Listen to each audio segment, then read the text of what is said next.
Hello students, അപ്പോൾ എല്ലാവർക്കും നമ്മളെ യുറീക്ക ട്യൂഷൻ സെൻറ്ററിൻ്റെ പുതിയൊരു വീഡിയോയിലേക്ക് സ്വാഗതം.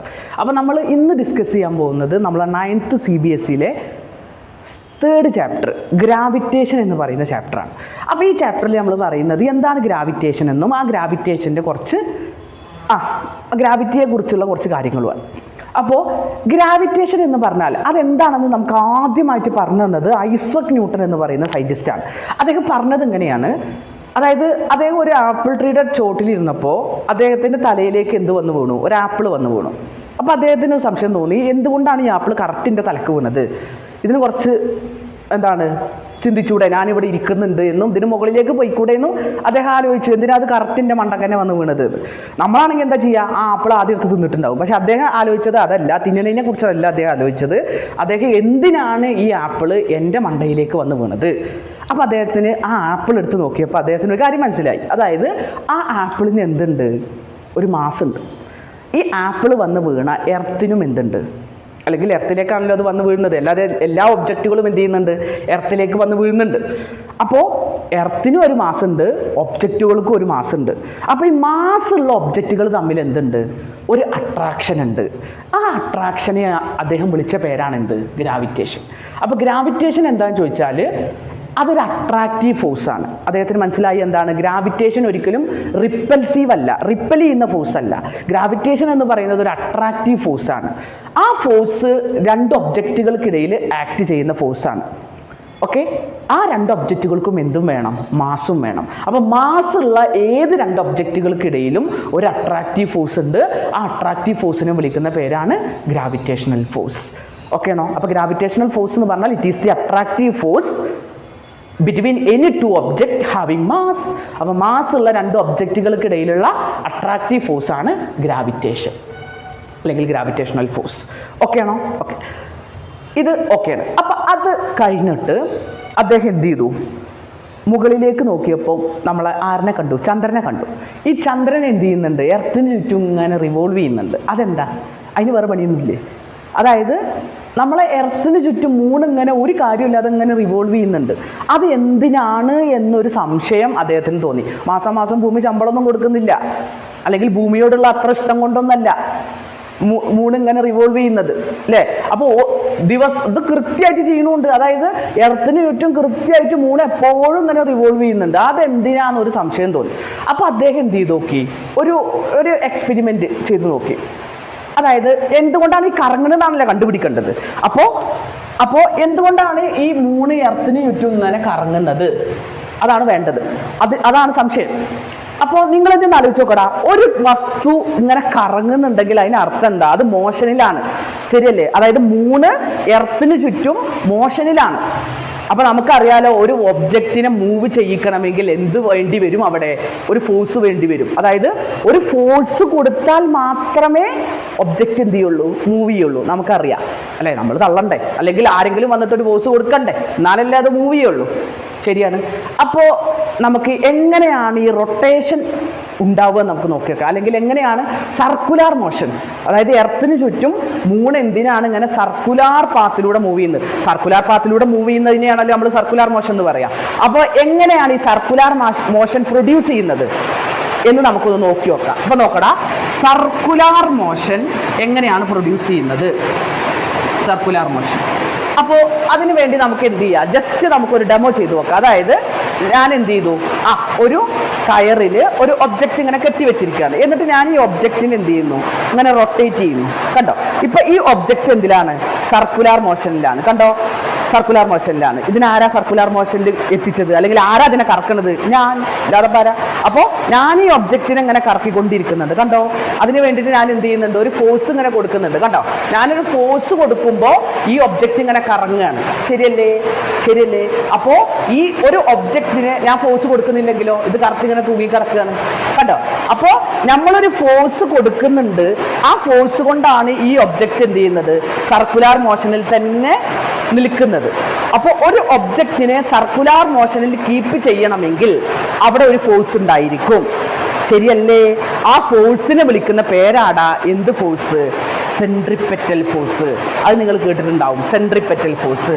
അപ്പോൾ ഒരു ഒബ്ജക്റ്റിനെ സർക്കുലാർ മോഷനിൽ കീപ്പ് ചെയ്യുന്ന ഫോഴ്സിനെയാണ് സെൻട്രിപെറ്റൽ ഫോഴ്സ് എന്ന് പറയാം. അപ്പോൾ എന്താ centripetal force? Force that keep a body അല്ലെങ്കിൽ keep an object in a circular path. അപ്പോൾ സർക്കുലാർ പാത്തിൽ ഒരു ഒബ്ജക്റ്റിനെ കീപ്പ് ചെയ്യുന്ന ഫോഴ്സാണ് സെൻട്രിപെറ്റൽ ഫോഴ്സ്. അപ്പോൾ ഒരു ഒബ്ജക്റ്റിനെ സർക്കുലാർ പാത്തിൽ കീപ്പ് ചെയ്യുന്ന ഫോഴ്സാണ് സെൻട്രിപെറ്റൽ ഫോഴ്സ്. അപ്പോൾ ഒരു ഡൗട്ട്, എന്താ അതിന് സെൻട്രിപെറ്റൽ ഫോഴ്സ് എന്ന് വിളിക്കാൻ കാരണം? ഒരു ഡൗട്ട് തന്നെയല്ലേ? എന്താണ് അതിന് വേറെ എന്തെങ്കിലും പേര് വിളിച്ചുകൂടാറുണ്ടല്ലേ? എന്തിനാ സെൻട്രിപെറ്റൽ ഫോഴ്സ് എന്ന് വിളിച്ചേ?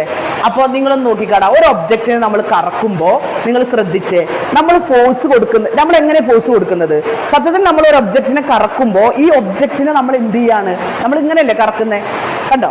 ഇങ്ങനെ കറക്കുമ്പോൾ ആക്ച്വലി നമ്മൾ ആ ഒബ്ജക്റ്റിനെ എന്ത് ചെയ്യുന്നുണ്ട്? ഉള്ളിലേക്ക് വലിക്കുകയാണ് ചെയ്യുന്നത്, ഉള്ളിലേക്ക് പുള്ളിയാണ് ചെയ്യുന്നത്. ശ്രദ്ധിച്ച് നോക്ക്, ഞാൻ ഈ ഒബ്ജക്റ്റിനെ ഇങ്ങനെ പിടിക്കുന്നു, ഇതിനെ കണ്ടോ? അങ്ങനെ കറക്കുമ്പോൾ ആക്ച്വലി എൻ്റെ കൈ എന്താ ചെയ്യുന്നത്? ഈ ഒരു നൂല് അല്ലെങ്കിൽ ഈ ഒരു കയറിനെ ഞാൻ ഉള്ളിലേക്ക് ഇങ്ങനെ പുള്ള് ചെയ്യാണ്. ആ പുള്ളിങ് ഫോഴ്സ് ആണ് ആക്ച്വലി എന്ത് ചെയ്യുന്നത്? അതിനെ റൊട്ടേറ്റ് ചെയ്യുന്നത്. കണ്ടോ? അപ്പൊ നമ്മൾ എങ്ങോട്ടാ വലിക്കുന്നത്? ഒബ്ജക്റ്റിന് സെന്ററിലേക്കാണ് വലിക്കുന്നത്. അതായത് ഈ സെൻട്രിപെറ്റൽ ഫോഴ്സ് കൊണ്ടാണല്ലോ ഒബ്ജക്റ്റ് സർക്കുലാർ മോഷനിൽ തന്നെ നിൽക്കുന്നത്. ആ സർക്കുലാർ മോഷനിൽ അതിനെ കീപ്പ് ചെയ്യുന്ന ആ ഫോഴ്സിന്റെ ഡയറക്ഷൻ എങ്ങോട്ടാ? ടുവേഴ്സ് ദി സെന്ററാ. അതായത് നമ്മൾ ഒരു ഒബ്ജക്റ്റിനെ കറക്കുമ്പോൾ ആക്ച്വലി നമ്മൾ എന്താ ചെയ്യുന്നത്? അതിനെങ്ങനെ ഉള്ളിലേക്ക് എന്ത് ചെയ്യാണ്? ഇങ്ങനെ പുള്ളിയാണ്. കണ്ടോ? അതിനെ ഉള്ളിലേക്ക് ഇങ്ങനെ വലിക്കുകയാണ്. നമ്മളിങ്ങനെ തിരിക്കുമ്പോൾ ആക്ച്വലി നമ്മൾ എന്താ ചെയ്യുന്നത്? അതിനെ ഉള്ളിലേക്ക് ഇങ്ങനെ വലിക്കുകയാണ്. കണ്ടോ? ആ സെന്ററിലേക്ക് ഇങ്ങനെ വലിക്കുകയാണ്. അപ്പോൾ അതുകൊണ്ടാണ് നമ്മൾ എന്ത് വിളിക്കുന്നത്? Centripetal force. അതായത് നമ്മൾ കൊടുക്കുന്ന ആ സെൻട്രിപെറ്റൽ ഫോഴ്സിന്റെ ഡയറക്ഷൻ എങ്ങോട്ടാ? ടുവേഴ്സ് ദി സെന്റർ ആണ്. അതായത് ഒരു നൂലെടുത്തിട്ട് ആ നൂലിന്മേൽ ഒരു ഒബ്ജക്റ്റ് കെട്ടിയിട്ട് നമ്മൾ ഇങ്ങനെ തിരിക്കുകയാണ്. കണ്ടോ? ഇങ്ങനെ തിരിക്കുമ്പോൾ അല്ലെങ്കിൽ നമ്മളിങ്ങനെ ചുറ്റുമ്പോൾ നമ്മളൊരു ഫോഴ്സ് കൊടുത്തിട്ട് ഇതിനെ കറക്കുമ്പോൾ ആ ഒബ്ജക്റ്റ് ഇങ്ങനെ കറങ്ങും. ഓക്കെ, ആ ഒബ്ജക്റ്റ് കറങ്ങണമെങ്കിൽ നമ്മളൊരു ഫോഴ്സ് കൊടുത്തിട്ടുണ്ട്. ആ ഫോഴ്സാണ് സെൻട്രിപെറ്റൽ ഫോഴ്സ് അല്ലെ? ആ ഫോഴ്സിന്റെ ഡയറക്ഷൻ എങ്ങോട്ടായിരിക്കും? ടുവേഴ്സ് ദി സെന്റർ ആയിരിക്കും, സെന്ററിലേക്കായിരിക്കും. അതായത് നമ്മൾ ഒബ്ജക്റ്റിനെ ഇങ്ങനെ കറക്കുമ്പോൾ നമ്മൾ എന്താ ചെയ്യുന്നത്? ആക്ച്വലി ആ ഒബ്ജക്റ്റിനെ ഇങ്ങനെ വലിക്കുകയാണ്. കണ്ടോ? ഇങ്ങനെ തിരിക്കുമ്പോൾ നമ്മൾ ആ കയ്യിൽ തന്നെ കാണാറുണ്ട് നമ്മൾ എങ്ങോട്ടാണ് ആ ഒബ്ജക്റ്റിനെ ഉള്ളിലേക്ക് ഇങ്ങനെ വലിക്കുക ചെയ്യുന്നത് അല്ലെ? അപ്പോൾ നമ്മളെ സെൻട്രിപെറ്റൽ ഫോഴ്സിന്റെ ഡയറക്ഷൻ എങ്ങോട്ടാണ്? ടുവേഴ്സ് ദി സെന്റർ ആണ്. അതാണ് അതിനെ സെൻട്രിപെറ്റൽ ഫോഴ്സ് എന്ന് വിളിക്കാനും കാരണം. അതിന്റെ ഡയറക്ഷൻ സെന്ററിലേക്കാണ്.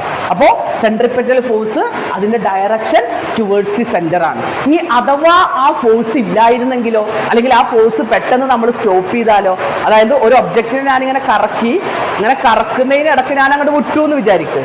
ഇങ്ങനെ കറക്കിക്കൊണ്ടിരിക്കുമ്പോൾ ഞാൻ എന്ത് ചെയ്യാണ്? ആ ഒബ്ജക്റ്റിനെ ജസ്റ്റ് ഒന്ന് വിട്ട് കഴിഞ്ഞാൽ ആ ഒബ്ജക്റ്റ് എന്ത് ചെയ്യും? തെറിച്ചുപോയി. കണ്ടോ? കറക്റ്റ് എന്ത് ചെയ്തു? തെറിച്ചുപോയി. അതായത് ഞാനിങ്ങനെ ഒബ്ജക്റ്റിനെ കറക്കിക്കൊണ്ടിരിക്കുകയാണ്, എങ്ങാനും ഏതെങ്കിലും ഒരു പോയിന്റിൽ വെച്ചിട്ട് ഈ പിടുത്തം ഞാൻ അങ്ങോട്ട് വിട്ടാൽ, ഈ ഒബ്ജക്റ്റ് എന്ത് ചെയ്യും? പുറത്തേക്ക് തെറിച്ചു പോകും. തെറിച്ചു പോകും അല്ലേ? അത് തെറിക്കുന്നത് ഒരിക്കലും എന്തായിരിക്കില്ല, തോന്നിയ പോലെ അല്ല തെറിക്കുക.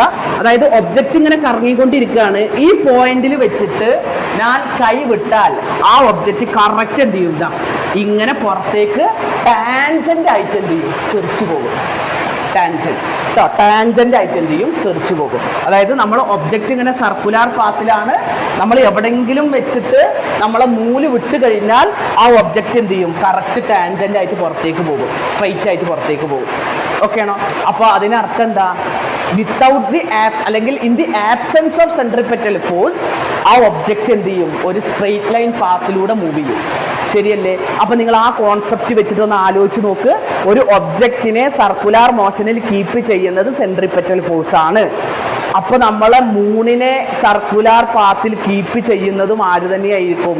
അങ്ങനെ ഒരു സെൻട്രിപെറ്റൽ ഫോഴ്സ് തന്നെയായിരിക്കും. അതുകൊണ്ടാണല്ലോ സർക്കുലാർ മോഷനിൽ മൂവ് ചെയ്യുന്നത്. അപ്പൊ അത് വെച്ചിട്ട് നിങ്ങൾ നോക്കിക്കേ, നമ്മളെ സെൻട്രലിൽ ആരുണ്ട്? എർത്ത് ഉണ്ട്. നമ്മളെ എർത്ത് ഉണ്ട് ഇവിടെ. ആ എർത്ത് എന്ത് ചെയ്യുന്നുണ്ട്? ഈ മൂണിനെ എന്ത് ചെയ്യുന്നുണ്ട്? അട്രാക്റ്റ് ചെയ്യുന്നുണ്ട്. ശരിയല്ലേ? അട്രാക്റ്റ് ചെയ്യുന്നുണ്ട്. ആ അട്രാക്ഷൻ നിങ്ങൾ നോക്ക്, ഒരു സെൻട്രിപെറ്റൽ ഫോഴ്സ് ആയിട്ട് തന്നെയല്ലേ ആക്ട് ചെയ്യുന്നത്. കണ്ടോ? എർത്ത് എന്ത് ചെയ്യുന്നുണ്ട്? മൂണിനെ താഴത്തേക്ക് വലിക്കുന്നുണ്ട്. കണ്ടോ? കണ്ടോ, അട്രാക്ട് ചെയ്യുന്നുണ്ട്. ആ അട്രാക്റ്റീവ് ഫോഴ്സ് എന്തായിട്ട് ആക്ട് ചെയ്യും? സെൻട്രിപെറ്റൽ ഫോഴ്സ് ആയിട്ട് ആക്ട് ചെയ്യും. ആ സെൻട്രിപെറ്റൽ ഫോഴ്സ് കൊണ്ടാണ് മൂൺ എന്ത് ചെയ്യുന്നത്? സർക്കുലാർ മോഷനിൽ തന്നെ റിവോൾവ് ചെയ്യുന്നത്. ഓക്കെ ആണോ? ഓക്കെ, അതായത് ഐസക് ന്യൂട്ടൺ പറഞ്ഞത് എന്താ? മാസുള്ള എല്ലാ ഒബ്ജക്റ്റിനെയും എർത്ത് അട്രാക്ട് ചെയ്യുന്നുണ്ട് എന്നാണ്. അപ്പോൾ എർത്ത് മൂണിനെ എന്ത് ചെയ്യുന്നുണ്ട്? അട്രാക്ട് ചെയ്യുന്നുണ്ട്. ആ അട്രാക്റ്റീവ് ഫോഴ്സ് എങ്ങോട്ടാ? Towards the centre of the earth ആണ്. അതായത് കറക്റ്റ് സെന്ററിലേക്കാണ് ആ ഫോഴ്സ് ഉള്ളത്, അഥവാ അത് സെൻട്രിപെറ്റൽ ഫോഴ്സ് ആണ്. ആ സെൻട്രിപെറ്റൽ ഫോഴ്സ് മൂണിന്റെ മുകളിൽ ആക്ട് ചെയ്യുന്നത് കൊണ്ടാണ്, അല്ലെങ്കിൽ എർത്തിന്റെ അട്രാക്ഷൻ എന്ന് പറയുന്നത് എന്തായിട്ട് ആക്ട് ചെയ്യും? സെൻട്രിപെറ്റൽ ഫോഴ്സ് ആയിട്ട് ആക്ട് ചെയ്യും. ആ സെൻട്രിപെറ്റൽ ഫോഴ്സ് ആണ് മൂണിനെ സർക്കുലാർ പാത്തിൽ തന്നെ കീപ്പ് ചെയ്യുന്നത് എന്ന് അദ്ദേഹത്തിന് മനസ്സിലായി. ഓക്കെ ആണോ? ഇങ്ങനെ ഒരു സെൻട്രിപെറ്റൽ ഫോഴ്സ് ഇല്ലായിരുന്നെങ്കിൽ മൂൺ ഒരിക്കലും എന്ത് ചെയ്യില്ല? എർത്തിന് ചുറ്റും റിവോൾവ് ചെയ്യില്ല. അല്ലെങ്കിൽ എർത്തിന് ഇങ്ങനെ ഒരു അട്രാക്റ്റീവ് ഫോഴ്സ് പ്രൊഡ്യൂസ് ചെയ്യാനുള്ള കഴിവില്ലായിരുന്നെങ്കിൽ ഒരിക്കലും നമ്മളെ എർത്തിന് ചുറ്റും മൂണ് റിവോൾവ് ചെയ്യില്ലായിരുന്നു. ഓക്കെ ആണോ? അപ്പൊ ഇതിൽ നിന്ന് എന്ത് മനസ്സിലായി? എർത്തിന്റെ അട്രാക്ഷൻ എന്തിന് കാരണമാണ്? മൂണിൻ്റെ ഈ സർക്കുലാർ മോഷന്, അല്ലെങ്കിൽ എർത്തിന് ചുറ്റുമുള്ള ഈ മോഷന് കാരണക്കാരൻ എർത്തിൻ്റെ ഗ്രാവിറ്റേഷണൽ ഫോഴ്സ് ആണ്. അത് എന്തായിട്ടാണ് ആക്ട് ചെയ്യുന്നത്? സെൻട്രിപെറ്റൽ ഫോഴ്സ് ആയിട്ടാണ് ആക്ട് ചെയ്യുന്നത്. അതിൻ്റെ ഡയറക്ഷൻ എങ്ങോട്ടാണ്? ടുവേർഡ്സ് ദി സെൻറ്റർ ആണ്. അങ്ങനെ ഒരു ഫോഴ്സ് ഇല്ലായിരുന്നെങ്കിൽ നമ്മളെ മൂൺ എന്ത് ചെയ്യും? കറക്റ്റ് എന്ത് കീപ്പ് ചെയ്യും? ഒരു സ്ട്രെയിറ്റ് ലൈൻ മോഷനിലൂടെ മൂവ് ചെയ്തേനെ, സെൻട്രിപെറ്റൽ ഫോഴ്സ് ഇല്ലായിരുന്നെങ്കിൽ. ഓക്കെ ആണോ? ഓക്കെ. ഈ അടുത്ത നമ്മൾ പറയുന്നത് ഈ ഐസക് ന്യൂട്ടൺ തന്നെ നമുക്ക് എന്ത് ചെയ്തു തന്നു? ഈ അട്രാക്റ്റീവ് ഫോഴ്സ് ഒക്കെ ഉണ്ടെന്ന് നമുക്ക് മനസ്സിലായി. അപ്പോൾ ഈ അട്രാക്റ്റീവ് ഫോഴ്സ് കണ്ടുപിടിക്കണ്ടേ? അതിനൊരു ഇക്വേഷൻ ഒക്കെ വേണ്ടേ? ആ ഇക്വേഷൻ കൂടി ആര് നമുക്ക് പറഞ്ഞു തന്നിട്ടുണ്ട്? നമ്മളെ ഐസക് ന്യൂട്ടൺ നമുക്ക് പറഞ്ഞു തന്നിട്ടുണ്ട്. Universal law of gravitation. Universal, അതായത് ഈ ഗ്രാവിറ്റേഷൻ എന്ന് പറയുന്ന സാധനത്തിനെ കുറിച്ചിട്ട് അദ്ദേഹം എന്ത് ചെയ്തു? ഒരു ലോ പറഞ്ഞിട്ടുണ്ട്. Okay, universal law of gravitation. അപ്പോൾ യൂണിവേഴ്സൽ ലോ ഓഫ് ഗ്രാവിറ്റേഷൻ പറയുന്നത് ഇത്ര കാര്യങ്ങൾ മാത്രമേ ഉള്ളൂ. എന്താണെന്നറിയോ? അതായത് ലോകത്തിലുള്ള എല്ലാ വസ്തുക്കളും എന്ത് ചെയ്യുന്നുണ്ട്? അട്രാക്ട് ചെയ്യുന്നുണ്ട്. മാസുള്ള എല്ലാ വസ്തുക്കളും എന്ത് ചെയ്യുന്നുണ്ട്? അട്രാക്ട് ചെയ്യുന്നുണ്ട്. നോക്കിക്കേ, ഇതൊരു ഒബ്ജക്റ്റാണ്, അതിൻ്റെ മാസ് m1 ആണ്. ഇത് വേറൊരു ഒബ്ജക്റ്റാണ്, അതിൻ്റെ മാസ് m2 ആണ്. ഓക്കെ, ഈ രണ്ട് ഒബ്ജക്റ്റുകൾ തമ്മിലുള്ള ഡിസ്റ്റൻസ് എത്രയാണ്? d ആണെന്ന് വിചാരിക്കുക, d. ഓക്കെ, അപ്പോൾ ഈ രണ്ട് വസ്തുക്കൾക്കും ഇടയിൽ എന്തുണ്ട്? ഒരു അട്രാക്ഷൻ ഉണ്ട്. ആ അട്രാക്ഷൻ എങ്ങനെ കണ്ടുപിടിക്കുക? നമുക്ക് നോക്കി നോക്കാം. എന്താണ്? അപ്പോൾ ഈ രണ്ട് ഒബ്ജക്റ്റുകൾക്കിടയിലും ഒരു അട്രാക്റ്റീവ് ഫോഴ്സ് ഉണ്ട്, കാരണം അവർക്ക് മാസ് ഉണ്ടല്ലോ. അപ്പോൾ അവർക്കിടയിൽ ഗ്രാവിറ്റേഷൻ ഉണ്ടാവും, അല്ലെങ്കിൽ അട്രാക്റ്റീവ് ഫോഴ്സ് ഉണ്ടാവും. ആ അട്രാക്റ്റീവ് ഫോഴ്സ് എന്തിനോട് പ്രപ്പോർഷണൽ ആയിരിക്കും? മാസിനോട് പ്രപ്പോർഷണലായിരിക്കും. മാസുള്ള ഒബ്ജക്റ്റുകളല്ലേ അട്രാക്ട് ചെയ്യുന്നത്, അല്ലേ? അപ്പോൾ രണ്ട് ഒബ്ജക്റ്റുകൾക്കിടയിൽ ഗ്രാവിറ്റേഷൻ ഉണ്ട്, അല്ലെങ്കിൽ രണ്ട് ഒബ്ജക്റ്റുകൾക്കിടയിൽ ഒരു അട്രാക്ഷൻ ഉണ്ട്. ആ അട്രാക്റ്റീവ് ഫോഴ്സ് എന്തിനോട് പ്രപ്പോർഷണൽ ആയിരിക്കും? അവരുടെ മാസ്, അഥവാ m1 ആൻഡ് വേറൊരു മാസ് ഉണ്ടല്ലോ m2. കണ്ടോ?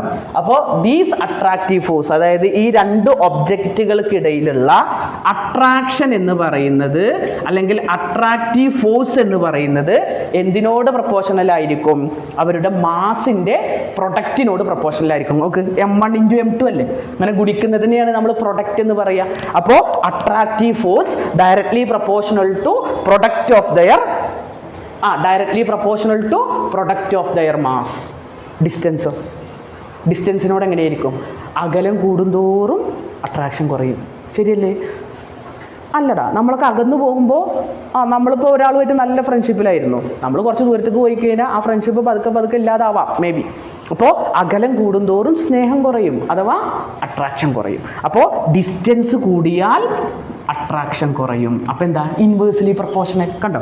അപ്പോൾ these attractive force inversely proportional to square of the ഡിസ്റ്റൻസിൻ്റെ സ്ക്വയറിനോട് ഇൻവേഴ്സ്ലി പ്രപ്പോർഷണൽ ആയിരിക്കും.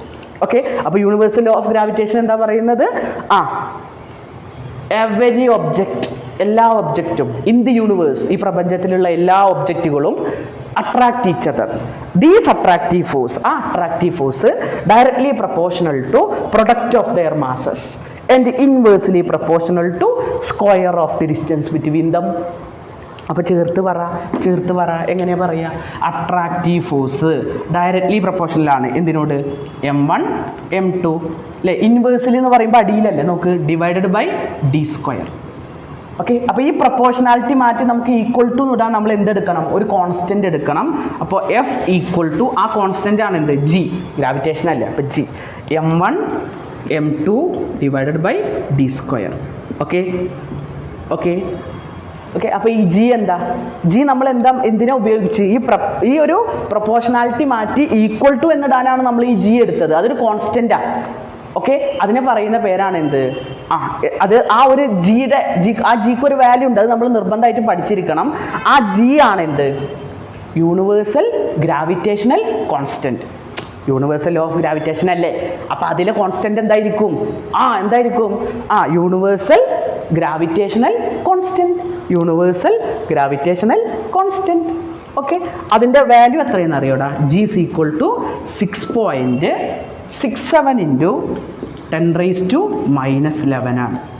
ഓക്കെ ആണോ? -11 ആണ്. അതിൻ്റെ യൂണിറ്റ് അപ്പോൾ എന്തായിരിക്കും? Newton metre square per kilogram square. Newton metre square per kilogram square. ഇത് കണ്ടുപിടിച്ചത് ഹെൻറി കാവൻഡിഷ് എന്ന് പറയുന്ന സയൻറ്റിസ്റ്റാണ്. ഈ വാല്യൂ കേട്ടോ, ഈ ലോ കണ്ടുപിടിച്ചത് ഐസക് ന്യൂട്ടൺ ആണ്. പക്ഷേ ഈ വാല്യൂ, ഈ ജിയുടെ വാല്യൂ കണ്ടുപിടിച്ചത് ആരാണ്? ഹെൻറി കാവൻഡിഷ് എന്ന് പറയുന്ന നമ്മളെ സയൻറ്റിസ്റ്റാണ്. ഓക്കെ ആണോ? ഇത്രയും കാര്യങ്ങൾ ക്ലിയർ ആണോ? ഓക്കെ. ഇത് നല്ല രീതിയിൽ പഠിക്കാം കേട്ടോ. പിന്നെ വേറൊരു ക്വസ്റ്റ്യൻ നമ്മളോട് ചോദിക്കാം. ഇപ്പോൾ നമ്മൾ ഐസക് ന്യൂട്ടൺ പറയുന്നത് ആപ്പിൾ ഭൂമിയിലേക്ക് വന്ന് വീണുന്നാ. ഭൂമിക്ക് എന്തുകൊണ്ട് ആപ്പിളിൻ്റെ നിരക്ക് പോയിക്കൂടാ? അതിൻ്റെ ആൻസർ നിങ്ങൾക്ക് ഇതൊന്ന് മനസ്സിലാവും. അതായത് അട്രാക്റ്റീവ് ഫോഴ്സ് എന്തിനോട് പ്രപ്പോർഷണലാണ്? മാസിനോട് പ്രപ്പോർഷണലാണ്. അതായത് ഒരു ഒബ്ജക്റ്റ് പ്രൊഡ്യൂസ് ചെയ്യുന്ന അട്രാക്റ്റീവ് ഫോഴ്സ് എന്ന് പറയുന്നത് ആ ഒബ്ജക്റ്റിൻ്റെ മാസിനോട് പ്രപ്പോർഷണല്ല. അതായത് മാസ് കൂടുന്തോറും എന്ത് കൂടും? ആ ഒബ്ജക്റ്റിൻ്റെ ഗ്രാവിറ്റേഷൻ കൂടും. അപ്പോൾ എർത്തിനെ കമ്പയർ ചെയ്യുമ്പോൾ ആപ്പിൾ ചെറുതല്ലേ, അല്ലെങ്കിൽ ആപ്പിൾ വളരെ മാസ് കുറഞ്ഞൊരു വസ്തുവാണ് അല്ലേ. അപ്പോൾ ആപ്പിൾ പ്രൊഡ്യൂസ് ചെയ്യുന്ന അട്രാക്റ്റീവ് ഫോഴ്സ് എന്ന് പറയുന്നത് എർത്തിനെ കമ്പയർ ചെയ്യുമ്പോൾ വളരെ വീക്കാണ്. ഓക്കെ. അതായത് എർത്തിൻ്റെ മാസ് എന്താണ്?